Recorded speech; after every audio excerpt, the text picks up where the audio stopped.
first moved to London in the late 80s, Maison Bertaux was one of the first places I used to come and just nurse a cafe au lait and kind of plot my future with my friends and stuff. Maison Bertaux was founded in 1871, which was the year when the Prussians surrounded the communards in Paris. So into this area, which is a strong refugee area, came about 30,000 people from Paris, and one of them, Mr. Bertaux, Mr. F. Bertaux, he decided to start the patisserie in this building. And in this building at that time, we were doing the baking. He put the oven downstairs, and they had upstairs they had a tailor, 2 prostitutes, and another family, and he had his family, and they were doing all this baking, and I don't know really how they managed it. And that was the first French bakery in London, patisserie. And in 1909, Mr. Vigneault answered an advert in the Paris Swan. He came here and he started working here, and I worked for his son. And so that's how I came to be involved in the business. So I've been here since 1979. And you then bought it? Yeah, bought the business. Yeah, I was a Saturday girl when I first came. I was 14. I was very shaky. I used to shake with the cups and saucers. I was terrified of everybody. Now I just terrify everybody. It's the other way around. And your family now is involved in the business? Yes, all the family. My sister, children. My niece was serving for the first time on Saturday when she was 15, not this Saturday. She was shaking with the cups. I think the people who go to Bar Italian come here, probably if you flash back in history 20 years or 30 years and took a little snapshot, you'd find people very similar, really. Like you yourself. You came here to Maison Bertaux when you were 17, maybe you went to Bar Italia when you were 17, then there'll be another, and there'll be another young man there today, very similar to yourself when you were 17, coming through those doors today. So I think the area attracts people who are interested in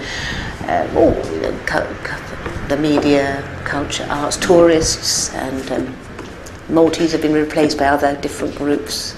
I like the villains though, yes. As long as you've got one on your side, you're okay. I've had a few contretemps, but I'm all right. It's always soft negotiation. You can do a lot with a few strawberry tarts. I remember in the 60s, well I don't remember this, but I know that the prostitutes used to walk up and down, and they always used to have a little poodle or a chihuahua, because you weren't allowed to street walk, but you were allowed to walk your dog. So you could get away with it. So it didn't have the same, the prostitutes were not, they were not so controlled. So. I know quite a few prostitutes, and the people who were prostitutes, sometimes they now become the maids who look after the prostitutes. But I think the people who are prostitutes have changed. It's a lot of Eastern Europe, and they run, the pimps are not Maltese anymore, they come from different parts of the world, and I think they're much tougher and much more menacing. And I think the girls sometimes have a hard time. So I've got lots of customers who've been coming here. I've got some family being here back for nearly 120 years. Their grandfather came with their grandmother when they were I've got two Jewish families who lived in this area, because there used to be 2 Jewish synagogues. And I think in this area there used to be 18 Huguenot churches at one point, which is, I was trying to think where they all could all be. 18 Huguenot churches. So customers who've been coming because their family were here, in the 1890s or the 1880s, they were tailors or whatever. Soho is an area which is all readily accepted. People from refugees from from the Jewish, the Huguenots, even in the First World War, a lot of Belgians were here. It's funny, isn't it, to think Hungarians, whatever. It's now Somalian, and people should be a good cafe should have all sorts of people.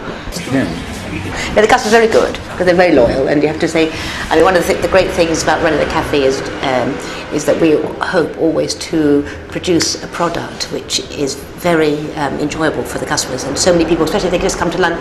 The customers I really kind of like. It's not always the regulars. Sometimes some people might come up, say, to see a musical, or come up from they may come from out of town for the day, and they come there, and even though we're quite expensive, they say, that was the best eclair. I had a customer from Newcastle, that was the best eclair I've ever had in my life. That's really, for me, lovely, because they know that they're paying quite a high price for tea and cake in the West End. They're not complaining, and they really think that's high quality. Or you get some tourists who, I like it when the tourists come and they have something really fabulous, and they don't feel like ripped off. They feel they've come here, found a place, they're getting really something lovely, and they're really happy they've come to this place, and it's in their guidebook, and they feel really pleased they've come, and that's lovely. It's very satisfying. So do you regard it as your personal cafe? Yeah, I do actually. It's quite a funny thing about it.